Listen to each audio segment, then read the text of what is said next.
We live in a twilight world. Boy, do we live in a twilight world. For those of you that follow my work, you know I had a big issue with the on-display war exhibition that took place in Kiev. I wouldn't say I had an issue with it. I was just, I don't know, my jaw hit the fucking floor. Because for me it was quite validating, right? Because my whole thing was, I was saying to people, this whole massive, open sourced propaganda media campaign of people going and finding tanks appearing in their village all burnt up and shot up. These were on display prop tanks. They weren't genuinely being destroyed. They were just being placed there. They're being dotted around the country, around Ukraine. The current illusion zone is Ukraine, the illusion arena.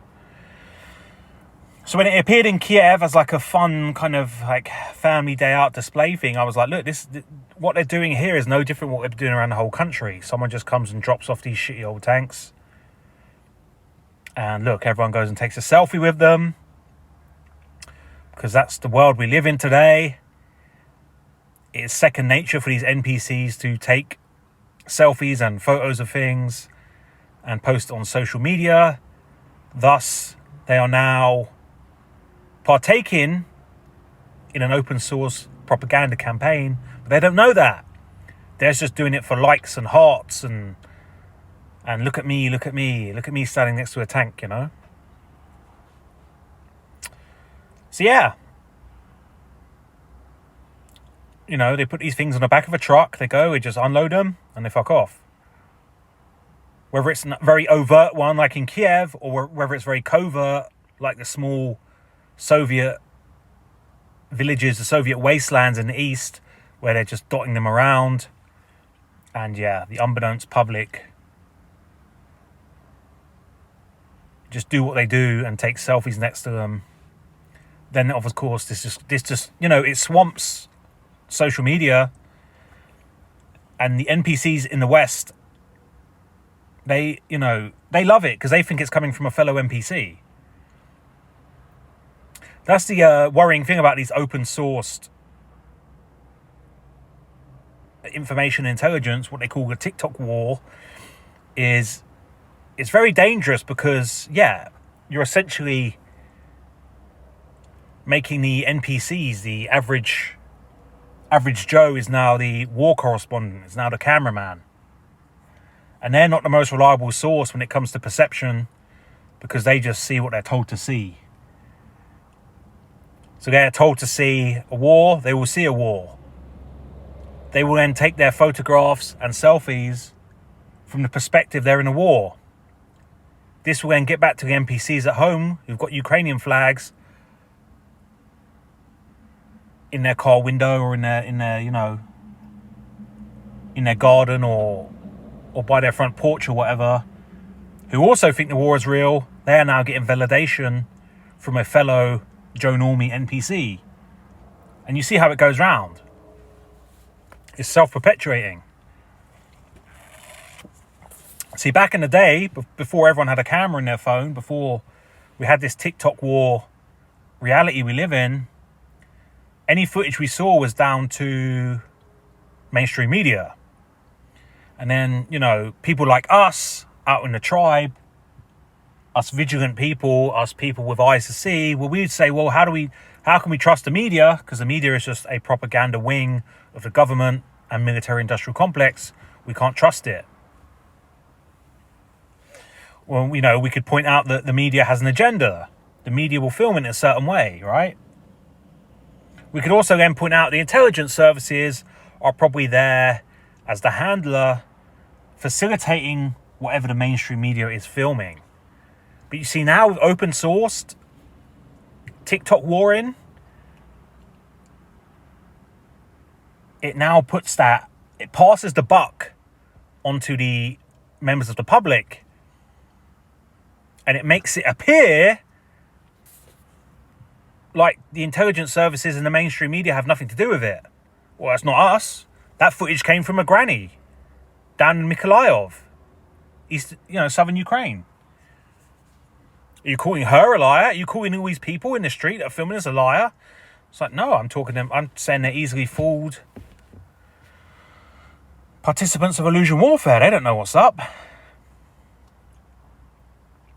Now, also what's dangerous about open sourced TikTok warfare is that, let's say 1,000 videos come through the pipe, come through the telecommunication system and get over to the West. The intelligence services will pick and choose which ones they want to show and highlight. So out of that 1,000 videos that are taken by members of the public, 40% of them might be on board with the narrative and the bullshit, and they'll be like, look, I'm in a war zone. They'll make it through. There might be a percentage of them that are like us and saying, this is fucking ridiculous. Here's me filming how ridiculous this is. There is no war going on here. And the war that is going on is very stupid and just pointless. They won't make it through onto the BBC, onto Twitter. You know what I'm saying? Open source TikTok warfare actually makes it a lot easier for the intelligence services to control the perception of reality. Because the masses, the dumbed down masses, are doing the legwork. They're running out being the cameraman. Kind of like what I did with my, very controversial illusion warfare report. I just went and filmed what I saw. Now, the difference is that I kind of broke down how the illusion was taking place. Because I like to think I've got the eyes to see, right? And that resonated with some people. But many people would have gone to the same place as I did and not seen what I seen because they just can't comprehend what's going on. Anyway, back to this slideshow. So yeah, on display. And if you go on my Twitter, there's quite a few videos I've got of actual footage, moving footage of people in the masses from Kiev going to these on display exhibitions. And I kind of wish I would have went, in summer. I think it was around September, but who fucking knows, man? Time is moving so fast now. I can't believe it's Wednesday. We are still in the situation where you wake up on a Monday. By the time you've brushed your teeth and put your shoes on, it's fucking Friday night, man. Time is moving so fast. So yeah, I can't remember, was this a year ago? Was it 2 weeks ago? I don't know. I remember it being in summer. I think it was September. But yeah, man, I wish I would have gone there. But I can tell you, this part of Kiev is, I know this is like, they call it, I think they call it Freedom Square. And Freedom Square was, when I was in Kiev, I could not get onto Freedom Square. The amount of military and police and territorial defense force that were surrounding it, it just wasn't worth me going there. Although I may have been able to charm my way onto that movie set, I would have brought a lot of attention to myself, and I just thought, fuck it, like, I don't need to go onto Freedom Square. And yeah, that's where all the medias was, like the BBCs and that, right? That's why it was so heavily guarded, not because there was a war, but because this is where, your BBC journalist would do his live report from Kiev, where he's wearing a flak jacket and a helmet. It would be here at Freedom Square, And they didn't want plebs like me going there and ruining the atmosphere, just walking on, with a fucking cappuccino in my hand, just walking around proving that there's nothing going on. But here's the interesting thing. Turns out they did the same thing in London. In London, they had a V2 rocket on display in Trafalgar Square. Now, of course, I shouldn't have to say this as a disclaimer. We should know this by now.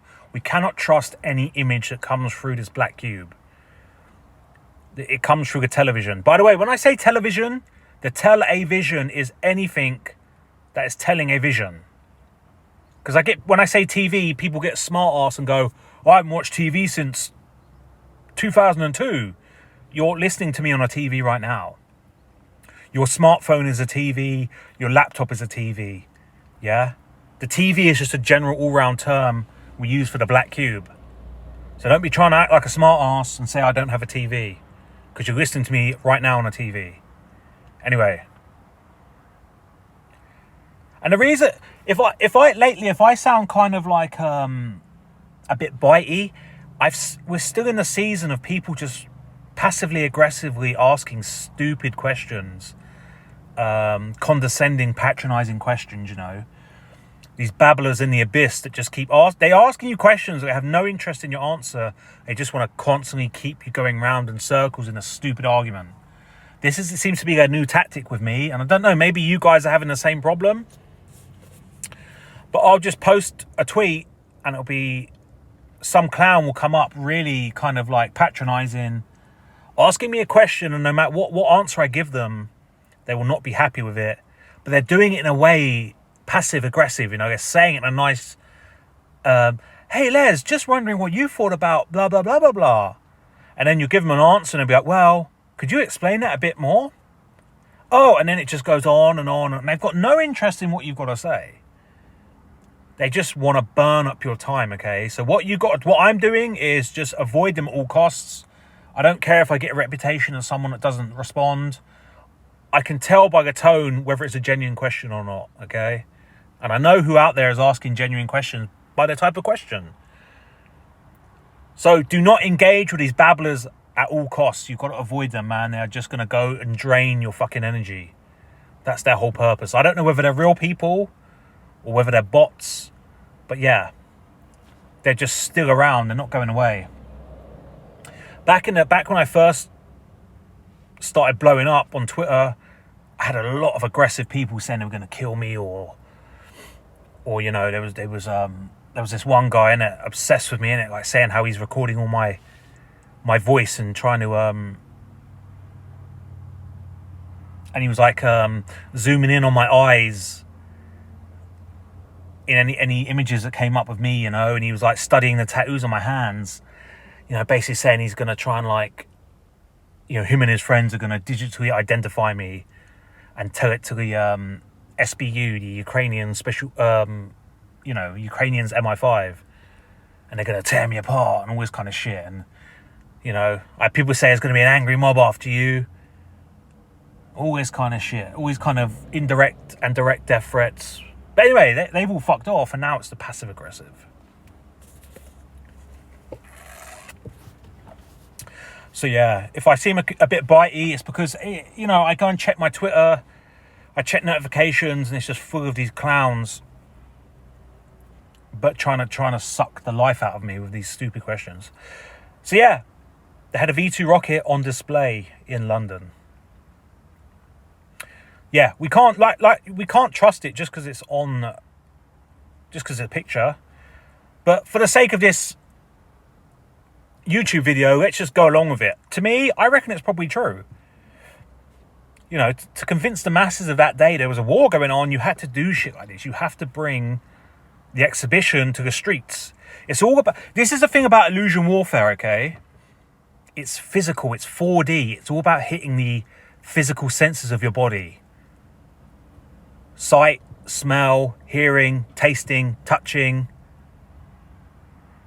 and the others. Balance, temperature, they're all involved.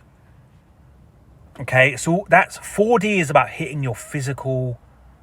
Illusion warfare and illusion operations are targeting your physical senses.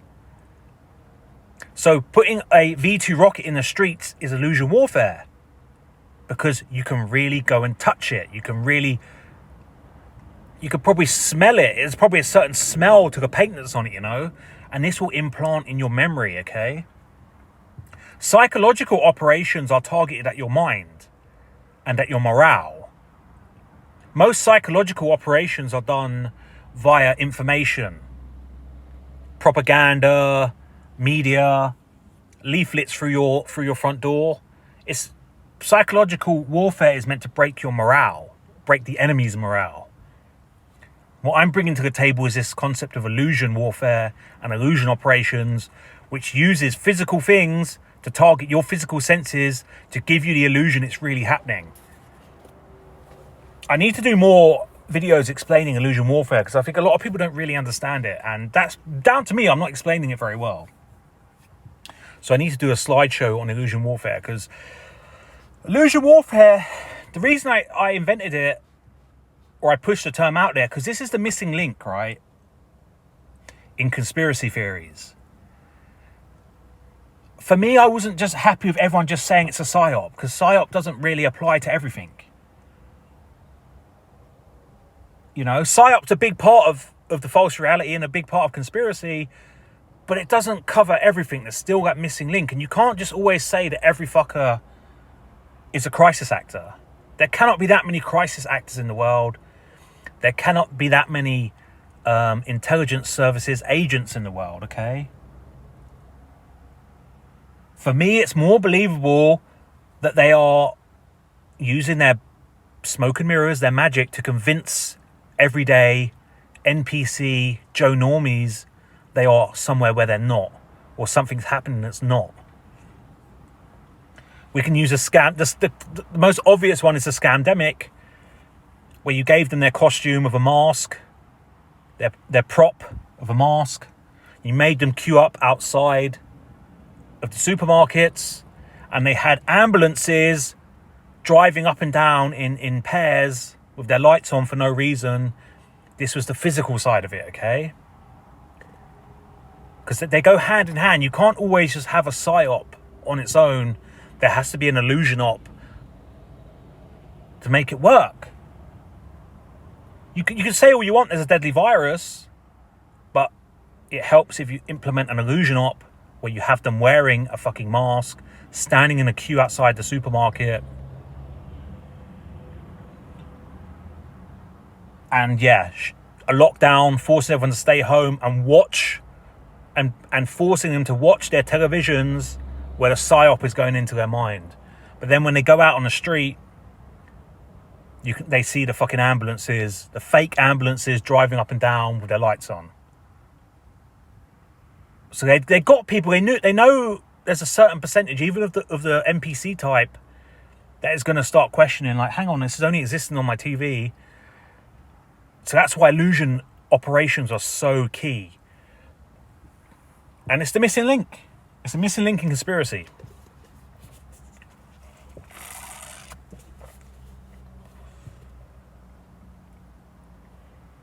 Oh, I just dropped my coffee down the wrong hole. And I'm surprised I'm not the most in-demand person in the world when it comes to podcasting, because illusion operations and illusion warfare is such an exciting topic, because you could find yourself in the middle of an illusion operation. You can go back, and all the people claim that they've been at a world stage event. You were in an illusion operation, and you can go back to that time. Ask yourself, hang on, was this all manufactured and engineered? Was this a very well organized live action event that I was participating in unbeknownst? Also, the reason I want to get this out there is in future. I mean, the way the world's looking is there's going to be a lot more illusion operations happening, and I want people to be okay with it when they might find themselves in the middle of an illusion operation. I want them to be at ease because they know what's going on. They can look around and go, I see what's happening here.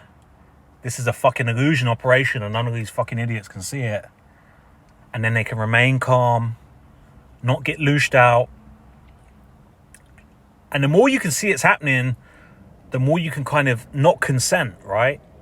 And not participate, because that's key. You don't want to consent and participate in the illusion, because then when it manifests into a real, actual thing, the karma is on your hands. So, for example, if we look at Ukraine, the whole Battle of Kiev was the illusion operation, the big one, the trigger point. That was the 9/11. That was the trigger. And then, people often say problem, reaction, solution. I think David Icke made that famous. Problem, reaction, solution. I prefer the term illusion, belief, manifestation. The illusion was Kiev was under attack. Next step, belief. People believed it. And then they went and ran off and joined military service, and they participated in the illusion of a war happening in their country. And guess what? Now the whole country's running around with guns, uniforms, and tanks. You've now manifested the illusion into reality. Illusion, belief, manifestation. But yeah, anyway, back to London, Trafalgar Square, the V2 rocket on display. Yeah, wow, I believe it. And here's another picture. Looks like they've put it up right now. Tied some string to the top so it doesn't fall over. And all the NPCs there at the bottom are going looking at it. And look, they've even got this picture here is quite interesting. Oh no, this is Australian War Memorial. Sorry, this is not London. This is something else. This must be Australia's war exhibition to make them believe it is real. And if you look in the background here, there's like photographs. I can't quite see what they are. But I'm guessing they're probably soldiers. And, is that the D-Day landings maybe? It looks like. Beach landing over there. I can't see. It's not very high quality. But yeah. I believe with the current Ukraine war, I think they even had an exhibition in France and Paris. Where it's this same sort of things. There was pictures of Irpin and Butcher and all that on the walls, and all the local fucking clowns went and looked at it, But this is when there's no actual war, this is what you have to do. You have to create the illusions of war, and sometimes that's enough for a certain amount of people. It's just pictures on a wall and a fucking rocket standing up on its tail. Let's back to the London one, which hasn't been coloured up. What's this number down here? That's interesting. Getty Images, but what's that? I can see a 33. Hoax number 33 in there. That's appearing a lot lately, man. A lot.